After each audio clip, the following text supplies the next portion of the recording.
துரிதமாக இந்த நாளிலும் நம் அனைவருடைய தியானத்திற்கும் வசதியாக ஏசாயா தீர்க்கதரிசியின் புஸ்தகம் 61வது அதிகாரத்தின் 7வது வசனத்தை ஒருவர் வாசிக்க கவனிப்போம். ஏசாயா 61:7. உங்கள் வெட்கத்துக்கு பதிலாக இரண்டத்தனையாய் பலன் வரும், லட்சைக்கு பதிலாக தங்கள் பாகத்தில் சந்தோஷப்படுவார்கள். அதிநிமித்தம் தங்கள் தேசத்தில் இரட்டிப்பான சுதந்திரம் அடைவார்கள். நித்திய மகிழ்ச்சி அவர்களுக்கு உண்டாகும். உங்கள் வெட்கத்திற்கு பதிலாக இரண்டத்தனையாய் பலன் வரும். உங்கள் வெட்கத்திற்கு பதிலாக இரண்டத்தனையாய் பலன் வரும். லட்சைக்கு பதிலாக தங்கள் பாகத்தில் சந்தோஷப்படுவார்கள். அது நிமித்தம் தங்கள் தேசத்தில் இரட்டிப்பான சுதந்திரம் அடைவார்கள். நித்திய மகிழ்ச்சி அவர்களுக்கு உண்டாகும். இரட்டிப்பான சுதந்திரம், இரட்டத்தனையான பலன். நம் அனைவருடைய உள்ளங்களிலும் இப்படிப்பட்ட ஒரு ஆசீர்வாதத்திற்காகத்தான் நாம் காத்திருக்கின்றோம். இந்த ஆண்டின் துவக்கத்திலே ஆண்டவர் நமக்கு கொடுத்த வாக்குத்தத்தம், பயப்படாதே, உன் வேண்டுதல் கேட்கப்பட்டது. இரட்டிப்பான நன்மைகள், இரண்டத்தனையான ஆசீர்வாதங்கள் ஆண்டவரே எங்களுக்கு வேண்டும் என்று வேண்டிக் கொண்ட கர்த்தருடைய பிள்ளையே, ஆண்டவர் உங்களுக்கு நினைப்பூட்டுகின்றார். பயப்படாதே, உன் வேண்டுதல் கேட்கப்பட்டது. ஆம், இரட்டிப்பான நன்மைகளை ஆண்டவர் நமக்கு கொடுக்கின்றவர். இரண்டத்தனையான பலன்களை ஆண்டவர் கொடுக்கின்றவர். யோபு தன் சிநேகிதர்களுக்காக ஜெபம் செய்தானாம். அவனுக்கு 2 மடங்கு ஆசீர்வாதம் கொடுக்கப்பட்டதாக யோபுவின் புஸ்தகம் 42வது அதிகாரம் 10வது வசனத்தை வாசிக்கும் போது நாம் அறிந்து கொள்வோம். யோபு தன் சிநேகிதருக்காக வேண்டுதல் செய்தபோது போதும் அவனுக்கு 2 மடங்கு ஆசீர்வாதம் கிடைத்ததாம். ஆதியாகமம் 26:12 நாம் வாசிப்போமானால் அங்கே ஈசாக்கை குறித்து சொல்லப்பட்டிருக்கிறது. அவன் விதைத்தானாம், 100 மடங்கு அவனுக்கு பலன் கிடைத்ததாம். 100 மடங்கு பலன் கிடைத்ததாம். உபாகமம் 1 அதிகாரத்தின் 11வது வசனத்தை நாம் வாசிப்போமானால் அங்கே ஆண்டவர் உங்களை 1000 மடங்கு அதிகமாய் உங்களை பெருக பண்ணுவாராக என்று மோசே ஆசீர்வதிக்கிற ஆசீர்வாதத்தை காண முடிகிறது. ஆம், 2 மடங்கு ஆசீர்வாதமா, இல்லை 100 மடங்கு பலனா, இல்லை 1000 ஆசீர்வாதமா என்று நாம் கேட்போமானால் இவையெல்லாம் எனக்குத்தான், எனக்கு வேண்டும்.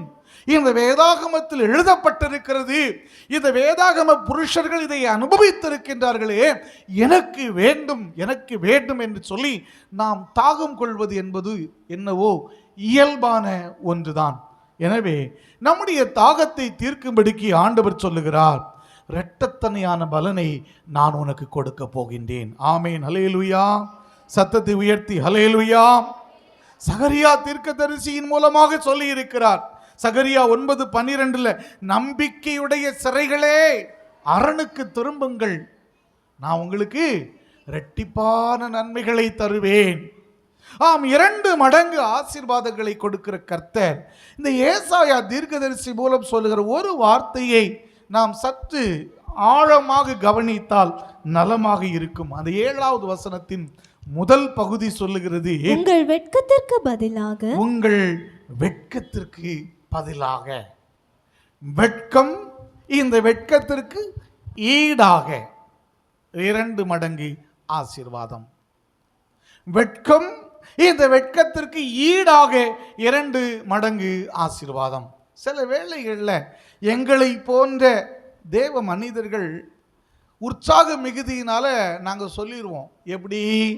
யோவேல் 2வது அதிகாரம் 26 மற்றும் 27வது வசனத்தை வாசித்து பாருங்கள்னு சொல்லி அந்த வசனத்தை அப்படியே நாங்கள் உங்களுக்கு சொல்லுவோம். எப்படி சொல்லுவோம்? வாசிப்போம். யோவேல் 2:26. மற்றும் நீங்கள் 27. சம்பூரணமாக சாப்பிட்டு திருப்தி அடைந்து உங்களை அதிசயமாய் நடத்தி வந்த உங்கள் தேவனாகிய கர்த்தருடைய நாமத்தை துதிப்பீர்கள். என் ஜனங்கள் ஒருபோதும் வெட்கப்பட்டு போவதில்லை. 26 அதுதான் சொல்லுது. நான் 27 அதுதான் சொல்லுகிறது. என் ஜனங்கள் ஒருபோதும் வெட்கப்பட்டு போவதில்லை. ஆனால் ஏசாயா சொல்லுகிறார், இல்லை இல்லை இல்லை, உங்க வெட்கத்துக்கு பதிலாக ஒருபோதும் வெட்கப்பட்டு போவதில்லை அப்படின்னு பார்த்தீங்கன்னா, எஸ், அதுவும் உண்மைதான். அது எப்போதுன்னா யோவேல் கடைசி நாட்களை குறித்து சொல்லுகிறார். யோவேல் கடைசி நாட்களிலே ஆண்டவருடைய பிள்ளைகள் சேர்க்கப்படுகிறதை அவர் சொல்லுகிறார். அதற்கு பிற்பாடு ஒரு நாள் வரப்போகிறது, சேனைகளின் கர்த்தர் நம்மை அவர் சமூகத்திலே சேர்ப்பார். சேர்த்த பிற்பாடு ஒருபோதும் வெட்கப்பட்டு போவதில்லை. ஆமென், ஹல்லேலூயா. அப்படியானால் இந்த பூமியில வாழ்கிற இந்த காலகட்டத்தில் நமக்கு வெட்கம் என்பது அவ்வப்போது வர வாய்ப்புகள் உண்டு என்பதுதான் அதனுடைய பொருள். இயேசுநாதர் சொல்லி இருக்கிறார், உலகத்தில் உங்களுக்கு உபத்திரவம் உண்டுன்னு சொல்லி இருக்கிறார். ஸோ இந்த உலகத்தில் வாழ்கிற ஒரு தேவனுடைய பிள்ளைகளுக்கு உபத்திரவம் என்பது அல்லது வெட்கம் என்பது சில சூழ்நிலைகளில் வரத்தான் செய்கிறது. ஆனால் ஆண்டவர் தீர்க்கன் மூலமாய் சொல்லுகிறார், நீ எவ்வளவு வெட்கப்படுகிறாயோ அந்த வெட்கத்துக்கு பதிலாக, அவ்வளவுதான், வெட்கத்துக்கு பதிலாக. பழைய காலத்தில் ஒரு பொருளை கொடுத்து இன்னொரு பொருளை வாங்குவாங்க. அப்போ ஒரு பொருளுக்கு ஈடாக, ஒரு பொருளுக்கு ஈடாக யோபு 2 மடங்கு அப்படின்னா அவனுடைய வெட்கத்துடைய குவாண்டிட்டி அவ்வளவு.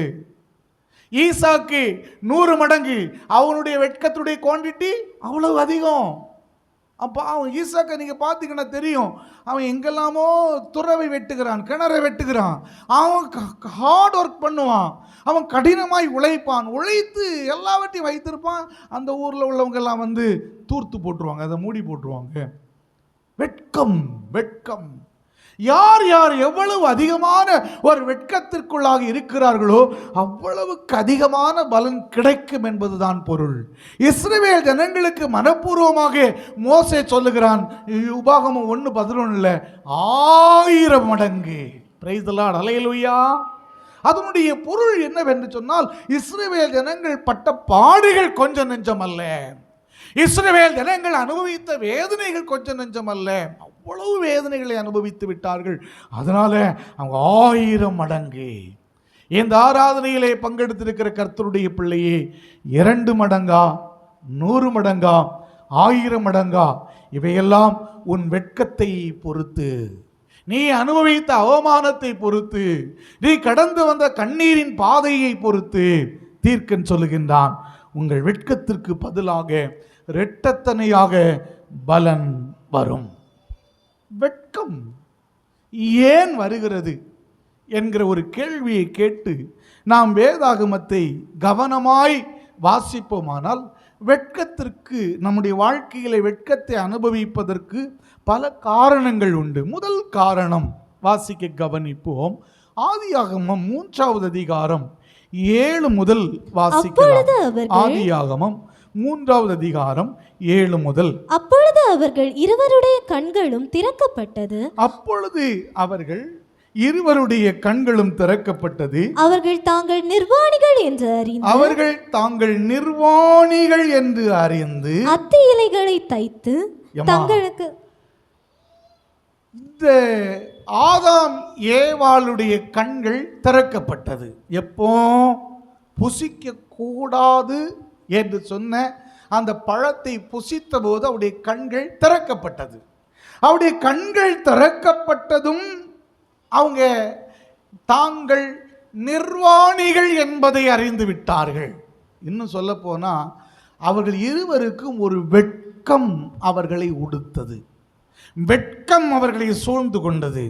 வெட்கம் எப்போது ஒரு மனிதனை சூழ்ந்து கொள்கிறது என்று சொன்னால், பாவம் ஒரு மனிதனுக்குள் நுழையும் போது வெட்கம். நீதிமான் சிங்கத்தை போல் தைரியமாக இருப்பான். சொல்லுவாங்கல்ல, நான் முதுகில் புண்ணு இருந்தால் குனிகிறதுக்கு கஷ்டமாக இருக்கும்னு சொல்லுவாங்க. அதே போலதான் பாவம் இல்லாதிருந்தால் அந்த மனிதனுடைய வாழ்க்கையில வெட்கம் இருப்பதில்லை. ஆனால் பாவம் ஒரு மனிதனுக்குள் இருக்குமானால் அந்த மனிதனை வெட்கம் மூடுகிறது. வெட்கம் மூடுகிறது. பாவம் பல சுவைகளில், பல நிறங்களில், பல வடிவங்களில் இன்றைக்கு மனிதனுடைய வாழ்க்கையிலே நுழைகிறது. பல விதங்களிலே. அதிலே குறிப்பாய் பாவம் இந்த வெட்கம் என்கிற ஒரு குணாதிசயத்தோடு கூட மனிதனுக்குள் நுழைகிறது. இந்த பாவம் ஒரு மனிதனுக்குள் நுழையும் போது அவன் தேவனுடைய உறவை விட்டு விலகிச் செல்கிறான். இன்னும் சொல்ல போனால் இந்த உலகத்தில் இருக்கிற உறவுகளை அறுத்து விட்டு அவன் ஓடி ஒளிந்து கொள்வதற்கு முற்படுகின்றான். பாவம் ஒரு மனிதனை தனிமைப்படுத்துகிறது. பாவம் அந்த மனிதனை வெட்கப்படுத்துகிறது. என் நண்பர்களே, கர்த்தருடைய பிள்ளைகளே, இந்த பாவம் வெட்கம் என்கிற உணர்ச்சியை உனக்குள்ளே எனக்குள்ளே கொடுக்கிறது. ஆனால் அந்த பாவம் கொடுக்கிற அந்த உணர்ச்சியினாலே, அந்த வெட்கம் என்கிற உணர்ச்சியை புரிந்து கொண்டு ஐயோ இவைகளிலிருந்து நான் வெளியே வர வேண்டும் என்று சொல்லி நீங்களும் நானும் முயற்சிப்போமானால் அது நமக்கு ஆசீர்வாதமான பாதையில் நம்மை கொண்டு போய்விடும். ஆமென், ஹல்லேலூயா. இல்லை, இந்த பாவத்தை நாமவே இந்த ஆதாமை போல, இந்த ஏவாளை போல இலைகளையும் தலைகளையும் வைத்து மறைத்து மறைத்து மறைத்து வாழ்வோமானால் பாவம் நமக்கு மரணத்தை கொடுத்து விடும். பாவம் தன்னுடைய பலனை நமக்கு கொடுத்து விடும். வெட்கத்திற்கு பதிலாக 2 தனியான பலன் வரும். ஆனால் பாவம் உனக்கு வெட்கத்தை கொடுக்குமானால், நீ அதை மறைத்து வைத்திருப்பாயானால் அதனுடைய பலனாக மரணம்தான் சம்பவிக்கும். எனவே ஆண்டவர் இந்த நாளிலும் உனக்கும் எனக்கும் சொல்கிறார், வெட்கம் நமக்குள்ள வருகிறதுக்கு பல ரீசன்ஸ் உண்டு. அதில் ஸ்பெசிஃபிக்காக சொல்லுவோமானால் பாவம் வெட்கத்தை கொடுக்கிறது. இந்த வெட்கம் வந்த பிற்பாடு ஐயோ பாவம் செய்து விட்டேனே என்று ஆதங்கப்படும் போது, அவமானத்தோடு கூட தலை குனிந்து குறுகி நின்று ஆண்டுடைய சன்னிதானத்தில் விழும்போது நமக்கு பலன் உண்டு. அதே வேளையில் அதை மறைப்போமானால் நாம் வாழ்வு இல்லாதபடிக்கு போய்விடுவோம். 2 மடங்கு ஆசீர்வாதம் அல்ல, 100 மடங்கு ஆசீர்வாதம் அல்ல, 1000 அல்ல, ஒரு விதத்திலும் தேவனுடைய ஆசீர்வாதத்தை பெற்றுக்கொள்ளவே முடியாது. கவனிப்போமானால் தானியேல் ஜெபம் பண்ணும்போது இவ்விதமாய் ஜெபம் பண்ணுகிறார். 9வது அதிகாரத்திலே தானியேல் 9வது அதிகாரம் 7வது வசனத்தை வாசிக்க கவனிப்போம். தானியேல் 9:7. நீதி உமக்கே உரியது. ஆண்டவரே, நீதி உமக்கே உரியது. உமக்கு விரோதமாக செய்த துரோகத்தின் நிமித்தம், உமக்கு விரோதமாக செய்த துரோகத்தின் நிமித்தம் உம்மாலே சமீபமும் தூரமும் எல்லா தேசங்களிலும் துரத்தப்பட்டிருக்கிற யூத மனுஷரும் எருசலேமின் குடிகளும் சகல இஸ்ரவேலரும் ஆகிய நாங்கள் இந்நாளில் இருக்கிறபடியே வெட்கம் எங்களுக்குள்ளே உரியது. இந்நாளில் நாங்கள் இருக்கிறது போல வெட்கம். என்ன வெட்கம்? நாங்கள் துரத்தப்பட்டு போய்விட்டோம். நாங்கள் 1000 மடங்கு ஆசீர்வாதத்திற்கு பாத்திரவான்களாய் வாழ வேண்டிய நாங்கள் துரத்தப்பட்ட நிலையில் பாவம் எங்களை இவ்விதமாய் துரத்தி அடிக்கின்றது. எனக்கு அன்பான சகோதரனே, சகோதரியே, பாவத்தின் சம்பளம் மரணம். உன் வெட்கத்திற்கு பதிலாக 2 தனியான பலன் ஆண்டவர் கொடுப்பது என்னதோ உண்மைத்தான்.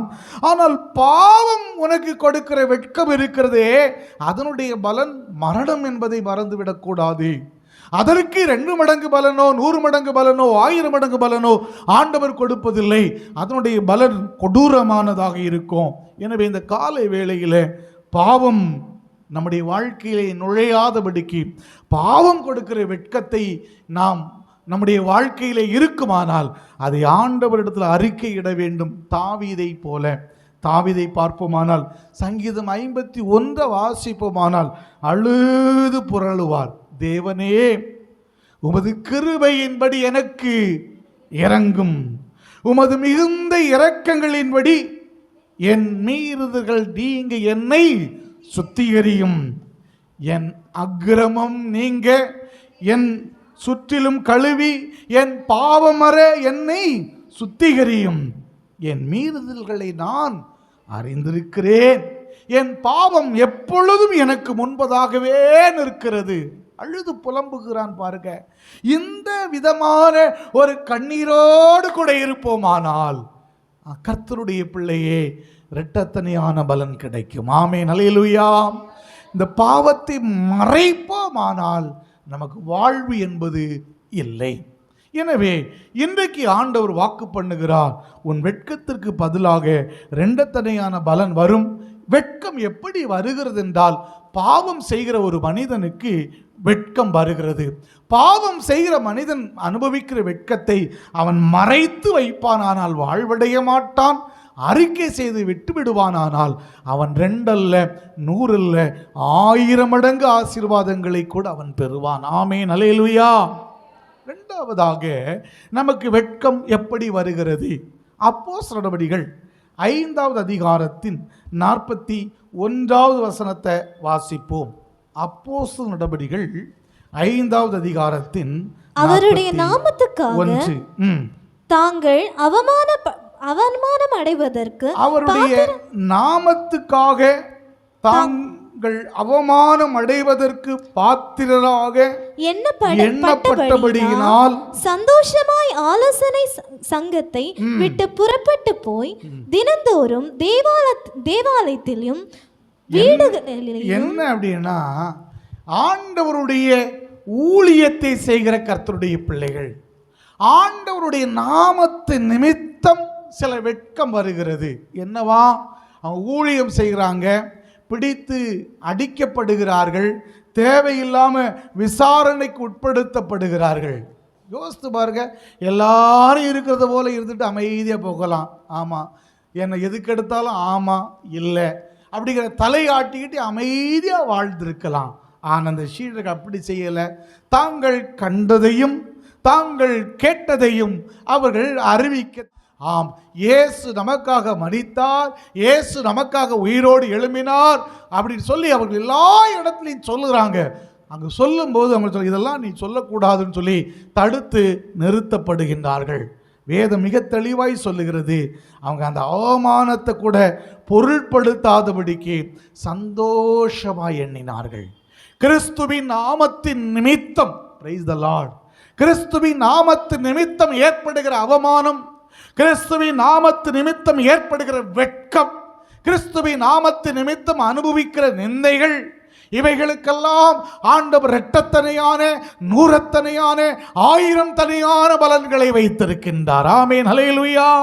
சீடர்களை பார்த்து அப்படித்தான் இயேசுநாதர் சொன்னார், என் நிமித்தம் எதை நீங்க இழந்தீங்களோ அதை இம்மையிலும் மறுமையிலும் பெறுவீர்கள்.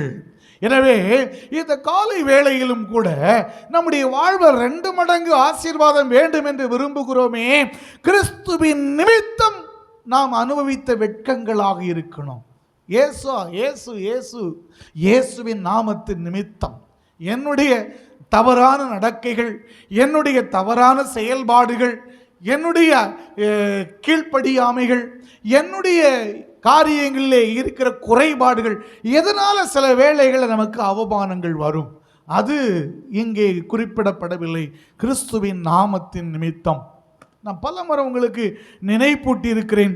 ஆனால் ஒரு காரியத்தை நான் உங்களுக்கு சொல்ல முற்படுகிறேன். நாங்கள் ஊழியத்தை ஆரம்ப நாட்களில் ஒரு முறை எங்களோடு கூட இருந்த நண்பருடைய சகோதரிக்கு திருமணம். அப்போ அந்த திருமணத்திற்கு ரொம்ப பாவப்பட்ட ஏழ்மையான ஒரு குடும்பம்.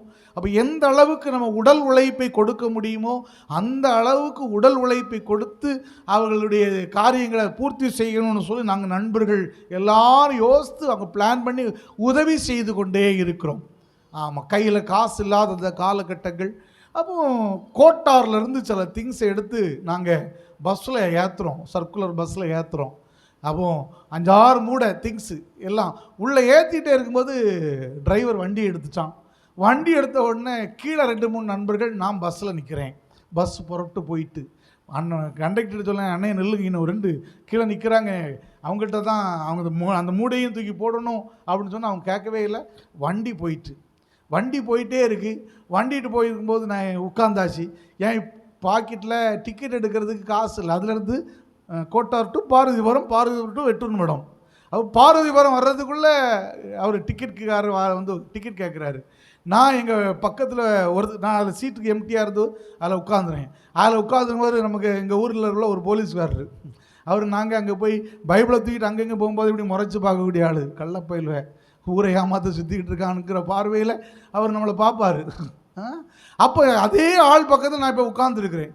டிக்கெட்னு வந்து கேட்டுக்கும்போது நான் சொன்னேன், டிக்கெட் இருக்கு, என்கிட்ட காசு இல்லை, நீங்கள் தான் வண்டியை வேகமாக எடுத்துட்டீங்க, கீழே நிற்கிறவங்கள்ட்ட தான் டிக்கெட்டு காசு இருக்குது, நான் தாரேன், பாரதிபுரம் போனோன்னே தாரேன்னொன்னே அவன் அன்னைக்குள்ள லாங்குவேஜில் 1-2 என்னச்சு தான் உறுத்து போட்டான். நம்ம பக்கத்தில் இருந்த போலீஸ்கார் அப்படியே என்ன ஒரு மாதிரி புழுவை பார்த்தது போல பார்த்தாரு. உண்மையிலேயே ரொம்ப சிரமமாக இருந்தது அன்னைக்கு. அப்படிப்பட்ட ஒரு சூழலுக்குள்ளே போக காரணம் கிறிஸ்துவின் நாமத்து நிமித்தம்தான். இதே போல் ஊழிய களங்களில் 1-2 முறையில் பல முறையில் எழுந்திரிச்சு நடக்க முடியாதவன் கூட நம்மளை என்ன செய்வான், கிண்டல் பண்ணுவான், கேலி பண்ணுவான். அதையெல்லாம் நம்ம சகிப்போம். எனக்கு அன்பான கர்த்தருடைய பிள்ளைகளே, நம்முடைய மாம்ச பலத்தை நம்ம காண்பிப்போமானால் காண்பிக்கலாம். ஆனால் கிறிஸ்துவின் நிமித்தம், கிறிஸ்துவின் நாமத்தின் நிமித்தம் நாம் வெட்கத்தை அனுபவிப்போமானால் 2 மாத்திரமல்ல, 100 மாத்திரமல்ல, 1000 தனியான பலனை கூட நாம் பெற்றுக்கொள்ளுவோம். ஆமென், ஹல்லேலூயா. சத்தத்தை உயர்த்தி ஹல்லேலூயா. எபிரேயர் 12வது அதிகாரத்தின் 2வது வசனத்தை வாசிக்கும் போது அதை இன்னும் ஆழமாய் புரிந்து கொள்ள முடியும். வாசிப்போமா? அவர் தமக்கு முன்பதாக வைத்திருந்த சந்தோஷத்தின் பொருட்டு, வைத்திருக்கிற அந்த சந்தோஷத்தின் பொருட்டு அவமானத்தை எண்ணாமல் சிலுவையை சகித்து தேவனுடைய சிங்காசனத்தின் வலது பாரிசத்தில் வீற்றிருக்கிறார். தமக்கு முன்பதாக இருக்கிற அந்த சந்தோஷம், தமக்கு முன்பதாக இருக்கிற ஒரு மேன்மை, தமக்கு முன்பதாக இருக்கிற இரட்டத்தனையான ஆசீர்வாதம், தமக்கு முன்பதாக இருக்கிற 100 ஆசீர்வாதம், தமக்கு முன்பதாக இருக்கிற 1000 மடங்கு அதிகமான அந்த ஆசீர்வாதத்தை சேனைகளின் கர்த்தராகி இயேசு கவனிக்கிறார். கவனித்து விட்டு இந்த அவமானத்தை எல்லாம் குப்பையை போல எண்ணுகின்றார். ஆமென், ஹல்லேலூயா. எனக்கு அன்பான சகோதரனே, சகோதரியே, கிறிஸ்துவின் நிமித்தம் நீ பாடு அல்லது அவமானப்படுகிறாயா, வெட்கப்படுகிறாயா, பயப்படாத. உனக்கு முன்னாடி மிகப்பெரிய மகிழ்ச்சி, மிகப்பெரிய ஆனந்தம், மிகப்பெரிய சந்தோஷம் வைக்கப்பட்டிருக்கிறது. தைரியமாய் உன்னுடைய பயணத்தை நீ மேற்கொள்ளலாம். உன் வெட்கத்திற்கு பதிலாக இரட்டத்தனையான பலனை கர்த்தர் கொடுப்பார். ஆமென், ஹல்லேலூயா. இரட்டத்தனையான பலன். வெட்கம் கிறிஸ்துவின் நாமத்தின் நிமித்தம் வருமானால் அது இரட்டத்தனையான பலனை பெற்றுக்கொள்ள முடியும். வெட்கம் நமக்கு எப்படி வருகிறது என்று நாம் கவனிப்போமானால், வாசிக்க கவனிப்போம். 1 சாமுவேலின் புஸ்தகம் 16வது அதிகாரத்தின் 7வது வசனம். 1 சாமுவேல் 16 கர்த்தர் சாமுவேலை நோக்கி நீ இவனுடைய முகத்தையும் இவனுடைய சரீர வளர்ச்சியையும் பார்க்க வேண்டாம். நான் இவனை புறக்கணித்தேன். மனுஷன் பார்க்கிறபடி நான் பாரேன். மனுஷன் முகத்தை பார்ப்பான், கர்த்தரோ இருதயத்தை பார்க்கிறார். என்ன அப்படின்னா, இந்த நம்ம எல்லாருக்குள்ளேயும் பொதுவான ஒரு கண்ணோட்டம் இருக்கும். பொதுவான ஒரு கண்ணோட்டம். நம்ம எல்லாருமே ஒரு சரியான அனலைசர்னு சொல்ல முடியாது, ஆனால் எல்லாரும் அனலைஸ் பண்ணுவோம். நாம் எல்லாரும் கணக்கு பார்ப்போம். ஒரு காரியத்தை வச்சிட்டோம் அப்படின்னா அவருடைய குடும்பம் என்ன, அவருடைய பின்னணி என்ன, அவருடைய டெண்டன்சி என்ன, அவருடைய இன்டென்ஷன் என்ன, எல்லாவற்றையும் நம்ம பார்ப்போம். இப்படி பார்த்துட்டு நாம் கெஸ் பண்ணுறது போல தேவ மனிதன் சாமுவேல், அவனுக்கு ரொம்ப அனுபவம் எல்லாம் உண்டு. முதல் அரசனை ஏற்படுத்தின அனுபவம் கூட அவனுக்கு உண்டு. சவுலை அரசனாய் மாற்றின அனுபவம். இப்பொழுது இரண்டாவது அரசனை ஏற்படுத்த வேண்டும். ஆண்டவர் அவனுக்கு பணிக்கிறார், இந்த வேலையை செய்ப்பான்னு சொல்லுகிறான். இவன் புறப்பட்டு போகிறான். அவன் அதே எக்ஸ்பீரியன்ஸ் அவனுக்கு உண்டு. அவன் ஒரு ப்ராப்பர்ட் தீர்க்கதரிசியும் கூட. அவன் என்ன பண்ணுற, ராஜானா இப்படி தான் இருக்கணும். ஏன்னா ஏற்கனவே ஒரு ராஜாவை அவன் ஏற்படுத்தும் போது அந்த சவுல் எப்படி தான் இருந்தான்னா, எல்லாரும் அவனுக்கு தோளுக்கு கீழே தான் இருந்தாங்களாம். அவனுக்கு பர்சனாலிட்டி அப்படி இருந்துச்சு. அவன் சூஸ் பண்ண ராஜா அப்படி இருந்துச்சு. அதனால இவன் அந்த மேலோட்டமான ஒரு கண்ணோட்டத்தோடு கூட அப்படி வந்து பார்க்குறான். நேர ஈசாயின் வீட்டுக்கு வந்துட்டான். அங்கே வந்ததும் முதல்ல அவங்க பையன் எலியாபை கொண்டு முன்ன நிறுத்தின உடனே இவன் தான் டிசைட் பண்ணிட்டான். முந்தைய வசனம் 6வது வசனத்தை நீங்க வாசித்து பார்த்தீங்கன்னா, அவர்கள் வந்தபோது அவன் எலியாபை பார்த்த உடனே எலியாபை பார்த்த உடனே கர்த்தரால் அபிஷேகம் பண்ணப்படுபவன் இவன் தானாக்கும். அவ்வளோதான். அதை பார்த்தவன அவனுடைய இமேஜ் அவனுக்குள்ள ஒரு உணர்வை தட்டி எழுப்புகிறது. இவன் தான் அவன், இவன் தான் நான் தேடி வந்த ராஜா, இவனை தான் ஆண்டவர் அபிஷேகம் பண்ண வைக்கிறார். நம்ம என்ன பண்ணுவோம் அப்படின்னா, நம்ம அதுக்கு மேலே நம்ம இதுதான் அப்படின்னு நம்ம நினைத்து விடுவோம். பல நேரங்களிலும் அப்படி நினைச்சிட்டோம் அப்படின்னா, இல்லை அவன் இல்லை அப்படின்னு வரும்போது ஒரு அவமானம். நான் சொல்லியிருப்பேன், மீண்டும் அதை நினைப்பூட்டுகிறேன். ரொம்ப வருஷத்துக்கு முன்னாடி ஒரு மீட்டிங் போயிருந்தேன். மீட்டிங் முடிஞ்ச உடனே நிறைய பேர் ஜெபம் பண்ண வந்தாங்க. அப்போது நாங்கள் பொதுவாக எப்படி தலையில் கை வச்சு ஜெபம் பண்ணுவோம். ஒருவேளை ஆவியில் ஏவப்பட்டிருந்தால் என்ன செய்வோம், அந்த உணர்த்தப்படுகிற காரியத்தை சொல்லி ஜெபம் பண்ணுவோம். உணர்த்தப்படலை அப்படின்னா பொதுவான அந்த கண்ணோட்டத்தோடு ஒரு சின்ன பிள்ளை அப்படின்னா என்ன செய்வோம், ஆண்டவரே இந்த பிள்ளையுடைய கல்வியை ஆசீர்வதியும், எதிர்காலங்கள் ஆசீர்வதியும், பெரியவங்களாக இருந்தால் ஆண்டவரே இப்படி குடும்பத்தை ஆசீர்வதியும்னு அந்த பொதுவான கண்ணோட்டத்தோடு ஜெபம் பண்ணுறது வழக்கம். ஆனால் நான் இப்படி குட்டி பிள்ளைகளுக்காக ஜெபம் பண்ணி இருக்கும்போது அதே போல்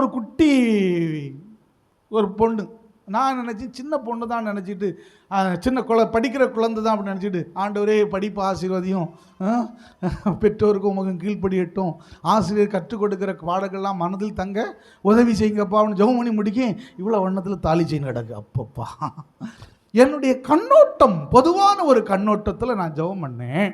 ஆனால் அதை முடித்த உடனே எனக்கு அதுக்கு பிறகு அந்த அந்த சகோதரியை பார்க்கறதுக்கு எனக்கு முகம் ஒரு மாதிரி வெட்கம். இதே போலதான் சாமுவேல், அவன் தீர்க்கதரிசி, அவன் பொதுவான ஒரு கண்ணோட்டத்தோடு கூட எலியாவை பார்க்கிறான். இவன் தான் கர்த்தர் தெரிந்து கொண்டவன் அப்படின்னு அவன் தீர்மானிக்கிறான். அங்கே கர்த்தர் இவன் இல்லை அப்படின்னு சொல்லி நெக்ஸ்ட் அப்படின்னு டைவர்ட் பண்ணுகிறார். பல நேரங்களிலும் நம்முடைய தீர்மானங்கள், பல நேரங்களிலும் நம்முடைய யோசனைகள், பல நேரங்களிலும் நமது முடிவுகள் இந்த சாமுவேல் தீர்க்கதரிசி முடிவுகளை போல, இந்த சாமுவேலுடைய யோசனையை போல, இந்த சாமுவேல் பெரிய அனுபவசாலியாக இருந்தாலும் கூட அந்த அனுபவத்திலே தோல்வியை கண்டது போல நாமும் காண்போமானால் சில நேரங்களிலே வெட்கம் நம்மை மூடத்தான் செய்கிறது. ஆனாலும் இந்த சாமுவேல் கர்த்தருடைய பிள்ளையாய் இருந்தபடியினால மீண்டும் தன்னுடைய செவியை கர்த்தருக்கு நேராக திருப்பினபடியினால ஆண்டவர் அவன் சொல்றார், எப்பா நீ மேலோட்டமாய் பார்க்கிறாய், நீ சாதாரண மக்கள் பார்க்கிற அந்த கண்ணோட்டத்திலே பார்க்கிறாய், நானோ மக்கள் பார்க்கிற கண்ணோட்டத்தில் பார்க்கிறது இல்லை, மக்கள் எல்லாம் முகத்தை தான் பார்ப்பாங்க, நான் இருதயத்தை பார்க்கிறவன் என்று சொல்லிக் கொடுக்கிறார். இப்போது அவன் சிந்தை மாறுகிறது. ஆமென், ஹல்லேலூயா. சத்தத்தை உயர்த்தி ஹல்லேலூயா. சில காரியங்களை நீ கணிக்கிறாய், சில காரியங்களை நீ யோசிக்கிறாய், சில காரியங்களை நீ தீர்மானிக்கிறாய், சில காரியங்களை நீ வைத்திருக்கிறாய், நீயாகவே சில திட்டங்களை தீட்டுகிறாய், நீயாகவே சில ஃபார்முலாக்களை உருவாக்கி கொள்ளுகிறாய், நீயாகவே சில வரமுறைகளை வைத்துக் கொண்டிருக்கிறாய். அவைகள் உன்னை தோல்வியில் கொண்டு போய் விடும்போது வெட்கம், வெட்கம். கர்த்தரை நம்புகிறவர்களையோ கிருபை சூழ்ந்து கொள்ளும். எந்த வெட்கம், இப்படிப்பட்ட வெட்கமான ஒரு சூழ்நிலைமையில் வாழ்ந்து கொண்டிருக்கிற நீயும் நானும் ஆண்டவர் அண்டை, ஆண்டவருடைய சமூகத்திலே நம்மை அப்படியே அர்ப்பணம் செய்வோமானால் இந்த வெட்கத்திற்கு பதிலாக இரட்டத்தனையான பலனை கர்த்தர் கொடுப்பார். ஆமென், ஹல்லேலூயா. நான்காவதாக ஒரு வசனத்தை கூட நம்ம வாசிப்போம். யோபுவின் புஸ்தகம் 40வது அதிகாரத்தின் 4வது வசனத்தை வாசிப்போம். யோபு 40:4. இதோ நான் நீசன், இதோ நான் நீசன், நான் உமக்கு என்ன மறு உத்தரவு சொல்லுவேன், நான் உமக்கு என்ன மறு உத்தரவு சொல்லுவேன், என் கையினால் என் வாயை பொத்திக் கொள்ளுகிறேன், என் கைகளினால் என்னுடைய வாயை பொத்திக் கொள்ளுகிறேன். நான் நீசன் அப்படின்னு அர்த்தம் என்ன? நான் பொத்திட்டே இருக்கேன்னா ஏற்கனவே இந்த வாயை திறந்துதான் நான் மாட்டிக்கிட்டேன்னு அர்த்தம். யோபு சொல்லுகிறான், 40வது அதிகாரத்தில் சொல்லுகிறான், நண்பர்கள் பலர் அவனோடு கூட சேரை வாரி இறைத்த போது இவனும் பதிலுக்கு பல வார்த்தைகளை அள்ளி விதைத்து விட்டான். என்னவோ இவனுக்கே புரிந்து விட்டது தான் பேசியதிலே சில தவறுகள் இருக்கிறது என்று. அதனால் அவன் சொல்லுகிறான், ஐயோ நான் நீசன், ஆண்டவரே உமக்கு முன்பதாக நான் மறு உத்தரவு சொல்லுவேன். இந்த மனுஷனுக்கு முன்னாடி நான் சொல்லி மாட்டிக்கிட்டேன்ப்பா, என் கையினால் என் வாயை. அப்படின்னா அர்த்தம் என்ன அப்படின்னா, நான் ஃபீல் பண்ணுறது என்னென்னா, கடந்த கால அனுபவங்கள், கடந்த காலங்களில் அவன் கண்ட தோல்விகள், கடந்த காலங்களில் ஏற்பட்ட வேதனையான காரியம் அவனுக்குள் ஒரு வெட்கத்தை ஏற்படுத்துகிறது. என்னைக்காவது ஒரு நாள் ஒரு மனிதன்ட கிளாஷ் ஆகிட்டுன்னு வைங்க, ஒரு மனிதன்ட்டு ஏதோ ஒரு விதத்தில் நமக்கு உரசல் ஏற்பட்டு விட்டது. அவருக்கு நாம் யாருன்னு தெரியாது, நாம் அவருக்கு யாருன்னு தெரியாது, உரசல்லாம் முடிஞ்சு போயிட்டோம். அப்புறமா அவருக்கு தெரிஞ்சு போச்சு நாம் யாருன்னு, நமக்கு தெரிஞ்சு போச்சு அவர் யாருன்னு. ஏதோ அக்கேஷனலாக நம்ம மீட் பண்ண வேண்டிய ஒரு சிச்சுவேஷன் ஆயிட்டுனா, முகத்துக்கு நேராய் அப்படி மீட் பண்ணும்போது தெரியாதது போல் நம்ம என்ன செய்துருவோம், போயிடுவோம். ஏன் அப்படின்னா, கடந்த கால அனுபவங்கள் நமக்கு கொடுத்த சில வெட்கம். நம்ம எக்ஸ்பீரியன்ஸில் நிறைய தோல்வியை அனுபவித்திருக்கிறோம். இந்த வெட்கத்தினால சில இடங்களில் கூடி குறுகி போய் நிற்கிறோம். கடந்த கால தோல்விகள்னால தலை நிமிர்ந்து நிற்க முடியாதபடிக்கு நமக்கு தெரிந்த தகவல்களை, நமக்கு தெரிந்த ஆலோசனைகளை சொல்ல முடியாதபடிக்கு, ஏற்கனவே சொல்லி ஃபெயிலியர், ஏற்கனவே நான் சொன்ன காரியம் நடக்கலை, ஐயோ நான் இதையும் நான் சொன்ன எப்படின்னு சொல்லி அவமானம். எனக்கு அன்பான கர்த்தருடைய பிள்ளையே, இப்படிப்பட்ட வெட்கமான ஒரு சூழலை நீ அனுபவித்து கொண்டிருக்கிறாயா? இன்னைக்கு ஆண்டவர் சொல்லுகிறார், உன் வெட்கத்திற்கு பதிலாக இரட்டத்தனையான பலன் வரும். ஆமென், அல்லேலூயா. தாவீதை நீங்க திங்க் பண்ணி பாருங்க. கடந்த காலத்தில் அவருடைய வாழ்க்கையில் நடந்த சம்பவம் ரொம்ப அழ வைத்தது அவனை, ரொம்ப கண்ணீர் விட வைத்தது அவனை. ஐயோ, யோபு சொன்னது போல அவன் மௌனமாயிருக்கிறான். நலமானதையும் பேசுவதற்கு அவன் விரும்பவில்லையாம். தாவீதை குறித்து பரிசுத்த வேதாகமும் சொல்லுகிறது. இப்படிப்பட்ட ஒரு வாழ்க்கை வாழ்ந்தான். வெட்கம் அவனை மூடியது. ஆனா அவ போய் சரண்டரான இடம் அப்படிப்பட்ட இடம். ஆண்டவரே, தேவனே, பாவியாகி என் மேல் கிருபையாயிரும். 2 ராஜாக்கள்ல 4வது அதிகாரத்தில் ஒரு அற்புதமான ஒரு சம்பவம் உண்டு. எலிசா அவன் வழக்கமாய் ஊழியத்திற்கு போய் வரும்போது, சூனேம் சொல்லக்கூடிய ஒரு பட்டணத்துக்கு வரும்போது அங்கே ஒரு பெண்மணி, அவங்க எப்போ வந்தாலும் வீட்டுக்கு அவங்கள வரவேற்பாங்க, சாப்பாடு கொடுப்பாங்க, தங்கிட்டு போக சொல்லுவாங்க. இப்போ என்ன பண்ணிட்டாங்கன்னா, வீட்டில் மேலே ஒரு அறையெல்லாம் கட்டி அங்கே தங்கிட்டு போகிறது சொன்னோன்னே, இவன் அதே போல் தங்கும்போது கூடால கேஆசி வருகிறான். கேஆசியை பார்த்து சொல்கிறேன், என்னப்பா இந்த அம்மா எப்போ பார்த்தாலும் நமக்கு ரொம்ப அனுசரணையாக இருக்கிறார்கள், நம்மளை கனம் பண்ணுகிறார்கள், இவங்களுக்கு நம்ம ஏதாவது ஹெல்ப் பண்ண வேண்டி இருக்குதா? இல்லை. அவன் சொல்கிறான், குழந்தை இல்லை, அவ்வளோதான். சரி, இவ்வளவுதானே. அவன் சொல்லுகிறான், ஆசீர்வாதம் குழந்தை கிடைக்கிறது. அப்புறமா இவன் ஊருக்கு போயிட்டான், குழந்தை வளர்ந்து பெரிய ஆளாயிட்டு பெரிய பையனாக வந்துட்டான். திடீர்னு அந்த பையன் இறந்து போனான். அவ்வளோதான். இறந்து போன செய்தியை கொண்டு நேர் இந்த அம்மா என்ன பண்ணுறான்னா, எலிசாவை தேடி போகிறாங்க. எலிசாவை தேடி போய் ஷேர் பண்ணுறது தான் உண்டு. எலிசா என்ன பண்ணான்னா, பெரிய ப்ராப்பர்ட்டி, எலிசா பெரிய தீர்க்கதரிசி. அவன் தன் கையில் இருக்கிற தடியை எடுத்து கேயாசிட்ட கொடுத்து சொன்னான், இந்த தடியை கொண்டு அந்த பிள்ளைங்க மேலே கொண்டு வை. இவனை ஓடோடி போகிறான். சொல்லும்போது அழகாக இன்ஸ்ட்ரக்ஷன் கொடுத்துருவான். வழியில் எங்கேயும் பேசாத, வழியில் எங்கேயும் நிற்காத, உன்னுடைய வேலையை மட்டும் கரெக்டாக போய் பாரு. இவன் வழியில் எங்கேயும் நிற்காமல் யார்கிட்டையும் பேசாமல் நேராக போவான். அந்த குழந்தைங்க மேலே தடியை வச்சுட்டு அப்படி பார்த்துட்டீமா, ஒரு இம்ப்ரூவ்மெண்ட் இல்லை. ஒரு இம்ப்ரூவ்மெண்ட் இல்லாத அந்த சிச்சுவேஷனில் திரும்ப என்ன நடக்கும், நேரம் வருவான், எலிசாட்ட சொல்லுவான், இங்கே இந்த அம்மா அவருடைய அறையில் தான் அழுதுகிட்டே நிற்பாப்புல. இப்போ எப்படி இருக்கும்? கடந்த கால அனுபவங்கள், கடந்த கால எக்ஸ்பீரியன்ஸ், ஒரு பெரிய தீர்க்கதரிசி. ஆனால் இப்போ ஒரு அந்த அந்த தாய்க்கு முன்னாடி ஒரு அவமானப்பட்டு நிற்கிறது போல ஒரு சூழ்நிலை. நீங்கள் அந்த சம்பவத்தை நீங்கள் வாசித்து பார்த்து வேகமாக திருப்பி போவார், வேகமாக போய் கதவை பூட்டிடுவார். இவனும் அந்த குழந்தையும் தான், வேற யாரும் இல்லை. என்ன செய்வான்? அங்கே ஆண்டவரை நோக்கி ஜெபம் பண்ணுவான், அந்த அறையில் அங்கே இங்கும் போவான், அவன் சில செயல்களை செய்வான். ரெஸ்ட்லெஸ்ஸாக இருக்கிறான், அவமானம். ஒருவேளை அப்படிப்பட்ட சூழ்நிலைகளை நீங்களும் நானும் இருப்போம்னா இந்த அறையை விட்டு எப்படி வெளியே போகிறது? குழந்தை இறந்து கிடக்கு, குழந்தை உயிரோடு வராமல் இந்த அறையை விட்டு எப்படி வர்றது? வெட்கம், வெட்கம். ஆம் கர்த்தருடைய பிள்ளையே, நம்முடைய வாழ்க்கையிலும் சில சந்தர்ப்பங்களும் சில சூழ்நிலைகளும் அவ்விதமாய் நம்மை அவமானப்படுத்தி ஒரு அவமானத்தின் உச்சக்கட்டத்தில் வெட்கம் நம்மை மூடி இருக்கிற ஒரு சூழ்நிலைகளுக்குள்ள நீங்கள் நான் இருக்கலாம். ஆனால் ஆண்டவர் சொல்றார், பயப்படாத மகனே, உன் வேண்டுதல் கேட்கப்பட்டிருக்கிறது, உன் வெட்கத்திற்கு பதிலாக இரட்டத்தனையான பலன் வரும். கரங்களை தட்டி அந்த ஆண்டவருக்கு நன்றி சொல்லுவோம். வந்துச்சு. இந்த தேவ மனிதன் அந்த குழந்தைய உயிரோடு எழுப்பின சரித்திரம் சொல்லப்பட்டிருக்கிறது. பார்த்தோம். வெட்கம் ஏன் வருகிறது? பாவம் வெட்கத்தை கொண்டு வருகிறது. ஆனால் அந்த வெட்கம் நம்மை மரணத்துக்கு நேராக நடத்துகிறது. அதே வேளையில் ஆண்டவரே பாவத்தை மன்னியும் என்று சொல்லி ஆண்டவருடைய சன்னிதானத்தில் விழுவோமானால் அந்த வெட்கத்திற்கு பதிலாக இரட்டத்தனையான, நூறத்தனையான, 1000 தனையான பலன்களை எல்லாம் ஆண்டவர் வைத்திருக்கின்றார். கிறிஸ்துவின் நிமித்த வெட்கத்தை அனுபவிப்போமானால் ஆம், ஒரு பெரிய சந்தோஷத்தையும் ஒரு நல்ல எதிர்பார்ப்போடு கூட நாம் வாழலாம். ஆண்டவர் நமக்கு இம்மையிலும் மறுமையிலும் ஆசீர்வாதங்களை வைத்திருக்கிறார்.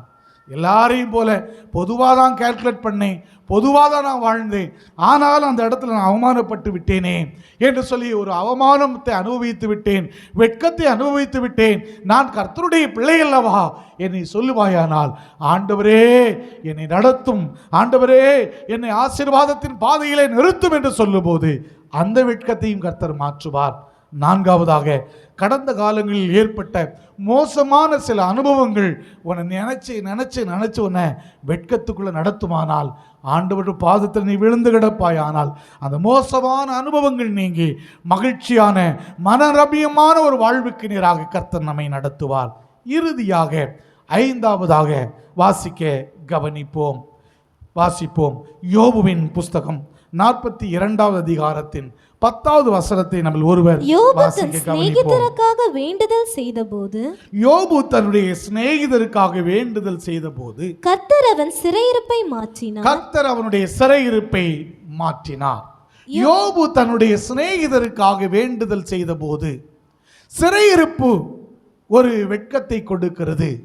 கர்த்தருடைய பிள்ளைகள் சில நேரங்களில் ஆண்டவருடைய நடத்துதலின் பேரிலே அந்த சிறையிருப்புக்குள் செல்லுகிறார்கள். காரணமே இராது. இந்த யோபு சிறையிருப்புக்குள் செல்வதற்கு காரணம் ஒரு காரணமும் இல்லை. அவன் உங்களை போல என்ன போல எல்லாம் இல்லை. காலையில் எழும்பினதும் தன்னுடைய பிள்ளைகளுக்காக பலி செலுத்துகிறவன், அதிகாலையில் எழும்பி தன்னுடைய பிள்ளைகளுக்காக வேண்டுதல் செய்கிறவன், அவன் உத்தமனாய் இருந்தவன். எதிரியாகிய சாத்தான் கூட அவனை குறித்து சாட்சி சொல்லுகிற அளவுக்கு அவன் நேர்மையான ஒரு மனுஷனாயிருந்தான். நேர்மையாய் உத்தமனாய் வாழ்ந்த இந்த யோபுவுடைய வாழ்க்கையில் ஒரு பெரிய சிறையிருப்புக்கு காரணம் நம்ம எல்லாருக்குமே தெரியும், தேவனுடைய நடத்துதல். சிலருடைய வாழ்க்கையில் அப்படிப்பட்ட பாதையில் ஆண்டவர் நடத்துவார். நண்பா, உன்னுடைய வாழ்க்கையை சீரழிப்பதற்காக அல்ல, உன்னுடைய வாழ்க்கையை சிங்காரிப்பதற்காக அந்த பாதையில் நடத்துகின்றார். யோபுடைய முன் நிலைமையை விட அவனுடைய பின் நிலைமை மிக மிக ஆசீர்வாதமாக இருந்ததல்லவா? ஏன் அப்படின்னா தேவன் அவனை நடத்தினார். உன்னுடைய பின் நிலைமையை ஆசீர்வாதமாய் வைப்பதற்காகத்தான் தேவனாகிய கர்த்தர் உன்னை நடத்துகிறார். இஸ்ரவேல் ஜனங்களை ஆசீர்வாதமாய் முழு உலகத்திற்கும் கொண்டு செல்வதற்காக தான் ஆபிரகாம்டே சொன்னார், உன் ஜனங்கள் உன் சந்ததியார் 400 வருஷம் எகிப்திலே இன்னாரை இந்த பார்வோனை சேவிப்பார்கள், எகிப்தியரை சேவிப்பார்கள். ஏன் தெரியுமா? இந்த முழு உலகத்திற்கும் அவர்கள் சிம்ம சொப்பனமாய் மாறப்போகிறார்கள். இந்த முழு உலகத்திற்கும் ஆசீர்வாதமான பாத்திரமாய் அவர்கள் விளங்கப் போகிறார்கள். இந்த முழு உலகத்திற்கும் இரட்சகரை அறிமுகப்படுத்துகிற ஒரு சந்ததியாய் இந்த சந்ததி மாறப்போகிறது. எனவே அந்த சிறையிருப்பு என்பது இஸ்ரவேல் ஜனத்திற்கு அவசியமானது என்று சொல்லி ஆண்டவர் பாதையிலே நடத்துகிறார். இந்த காலை வேளையில் மீண்டும் சொல்லட்டுமா? கர்த்தர் உன்னையும் உன் குடும்பத்தையும் அந்த சிறையிருப்பின் பாதையிலே நடத்துகிறார் என்றால், உன்னை கொண்டு, உன் குடும்பத்தை கொண்டு, உன் பிள்ளைகளை கொண்டு ஆண்டவர் செய்ய போகிற காரியம் பெரிய காரியம். ஆமென், ஹல்லேலூயா. இந்த காலை வேளையில் என் ஆண்டவர் சொல்லுகிறார், என் மகனே, என் மகளே, உன் வெட்கம் மறையும், உன் வெட்கம் விலகும், உன் வெட்கத்திற்கு ஈடாக, உன் வெட்கத்திற்கு ஈடாக. இதெல்லாம் என்னால் சகிக்க முடியாது அப்படின்னா 2 மடங்கு தான். இன்னும் கொஞ்சம் அதிகமாக சகிப்பானா ஈசாக்க போல 100 மடங்கு. இல்லை இல்லை, இன்னும் அதிகமாக சகிப்பேன்னு சொன்னா 1000 மடங்கு. எந்த மடங்கு நீ சகிக்க போகிறாயோ அந்த மடங்கு அதற்கு ஈடாக, உன் வெட்கத்திற்கு ஈடாக என் தேவன் பலனை கொடுப்பதற்காக உன்னையும் என்னையும் அழைத்து கொண்டு வந்திருக்கிறார். எனக்கு அந்த பலன் வேண்டும் என்று விரும்புகிற கர்த்தருடைய பிள்ளைகள் எழுந்து நிற்போமாம், எழுந்து நிற்கலாம். Glory to Lord. தேமானா ஷிகானா லீதியான் தூனேமா. ஹல்லேலூயா. சேனைகளின் கர்த்தர் நம் பட்சத்தில் இருக்கிறார். எந்த இடத்தில் நீ வெட்கப்பட்டு இருந்தாயோ, எந்த இடத்துல நீ தலை குனிந்து நின்றாயோ, எந்த இடத்துல கூனி குறுகி போய் இருந்தாயோ, அந்த இடத்துல என் சேனைகளின் கர்த்தர் உன் தலையையும் என் தலையையும் உயர பண்ண போகிறார். ஆமேன் என்று விசுவாசிக்கின்ற கர்த்தருடைய பிள்ளைகள் வாய்களை திறந்து சொல்ல ஆரம்பித்து விடுங்கள். ஆமேன், ஆமேன் ஆண்டவரே, ஆமேன் ஆண்டவரே. சொல்லுமா, வாயை திறந்து சொல்லு தங்கச்சி. ஆமேன் ஆண்டவரே. Glory to Lord. ஓ ராபா தாராபா லாராபா. இன்று கண்ட எகிப்தியரை நீ காணப்போவது இல்லை. ஓ, என் ஜனங்கள் ஒருபோது வெட்கப்பட்டு போவது இல்லை. இன்று இன்று ஓ ராபா தாராலா ஷிபா தாராபா தாராபா. நீ வடித்த கண்ணீர் கொஞ்சம் நஞ்சமல்ல. ஓ ராபா தாரா ஷத்தாரா லாராபா. சமுதாயத்தில் சிலருடைய முகத்தை கூட உன்னால் ஏறிட்டு பார்க்க முடியாதபடிக்கு அவமானங்களினாலே தலைகுனிந்து நின்றாயல்லவா மகனே, அவமானங்களினாலே தலைகுனிந்து நின்றாயல்லவோ மகளே. ஓ, உன் வெட்கத்திற்கு பதிலான பலன் கிடைக்க போகிறது. ஆமே ஆமேன்னு சொல்லுங்களே. சேனைகளின் கர்த்தர் உனக்கு அற்புதம் செய்யட்டும். சேனைகளின் கர்த்தர் உனக்கு அதிசயம் செய்யட்டும். கூப்பிட்டு பாரு, கூப்பிட்டு பாரு. ரீபாதாராலா ஷிபாதாராபா. இயேசுவின் நாமத்தினால, இயேசுவின் நாமத்தினால, இயேசுவின் நாமத்தினால. ஓ, glory to Lord, glory to Lord. ரிகாதாரா பாதாரா ஷிபாலாரா பாதாராபா. பரலோகத்தின் அக்கினி உன் கட்டுகளை அறுக்க கடந்து வருகிறது. ஆமென், ஆமென், ஆமென், ஆமென், ஆமென், ஆமென், ஆமென். ஓ, ராஜா வந்திருக்கிறார், ராஜா வந்திருக்கிறார். உன் கரத்தை பிடித்து நடத்துவதற்கு ராஜா வந்திருக்கிறார். இனி யுத்தம் அவருடையதாய் மாறப்போகிறது. எவ்வளவு தலை குனிந்து நின்றாயோ அவ்வளவு தலை நிமிர்ந்து நீ நடக்க போகிறாய். கர்த்தர் அதை செய்ய போகிறார். ஆமென், ஆமென். சேனைகளின் கர்த்தருக்கு ஸ்தோத்திரம் உண்டாவதாக. கரங்களை தட்டிய சொல்லுமா, சொல்லுமா. லேபாதாரா பாதாராபா. உன் சிறையிருப்புக்கு முற்றுப்புள்ளி.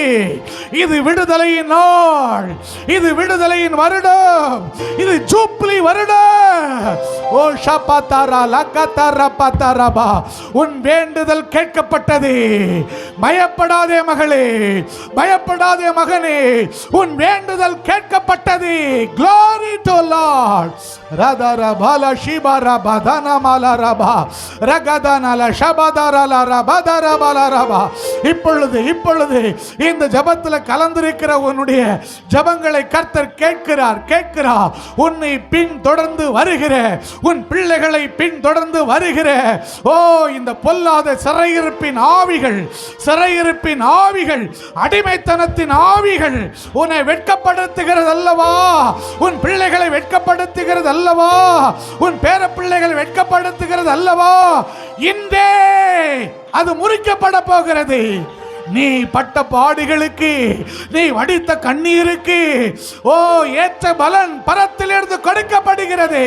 பெற்றுக்கொள் பெற்றுக்கொள் பெற்றுக்கொள் பெற்றுக்கொள் பெற்றுக்கொள் பெற்றுக்கொள் பெற்றுக்கொள் பெற்றுக்கொள். ஹல்லேலூயா ஹல்லேலூயா. ஷபதரலரபதரபா. அந்நிய பாஷையை பேசுகிற நீ வாயை திறந்து அந்நிய பாஷையை பேசு பேசு பேசு. அந்த கட்டு அறுந்து போகட்டும். கோனமாதானா கதரபலரபா லிபதன மஷதரபலரபா ரிகதன மௌரபதன லகதரபலரபா ரிகதன மௌதரல சந்தரலரபா ரபதர. நம்பிக்கையுடைய சிறைகளே அரணுக்கு திரும்புங்கள், ரெட்டிப்பான நன்மையை தருவேன், இன்றைக்கே தருவேன், இன்றைக்கே தருவேன், இன்றைக்கே தருவேன், இன்றைக்கு இன்றைக்கு இன்றைக்கு இன்றைக்கு. ஹல்லேலூயா. ஷேபா லாஷாதா நகதரபா. ஏளனமாய் பார்க்கிறவர்கள் நடுவிலே கர்த்தர் உன் தலையை நிமிர பண்ண போகிறார், நிமிர பண்ண போகிறார். நிகதியந்தோர சப்தரபா. சிங்கத்தை போல தைரியமான வீறு நடை போடுவதற்கு கர்த்தர் உன்னை தயார் செய்து கொண்டிருக்கிறார். இனி வரும் பலன் மேல் நோக்கமாயிருக்கிற உனக்கு அவராலே நிறைவான பலன் கொடுக்கப்படுகிறது. ஹல்லேலூயா ஹல்லேலூயா ஹல்லேலூயா ஹல்லேலூயா ஹல்லேலூயா. ஓ glory to Lord. தகப்பனே, உம்முடைய வார்த்தையை தம்முடைய பிள்ளைகளுக்கு நான் கொடுத்திருக்கிறேன். இந்த வார்த்தை அவருடைய எலும்புகளுக்குள்ளே பாய்வதாக, நரம்புகளுக்குள்ளே பாய்வதாக, ஒரு பெரிய விடுதலையை கட்டவிழ்ப்பதாக. glory to Lord. தேமானா ஷிபதன Malathi அப்துன மலகதரபா. glory to Lord. தீமானா சந்தனமா. அதிசயங்கள் செய்கிறவன் நம் அருகில் இருக்கிறார். அற்புதங்கள் செய்கிறவன் என்றும் நமக்குள் வசிக்கிறார். கரங்களை தட்டி எல்லாரும் சொல்லுங்க. அதிசயங்கள் செய்கிறவர் நம் அருகில் இருக்கிறார். அற்புதங்கள் செய்கிறவர் என்றும் நமக்குள் வசிக்கிறார். தண்ணீரை இரத்தமா மாற்றினார் அதிசயம்.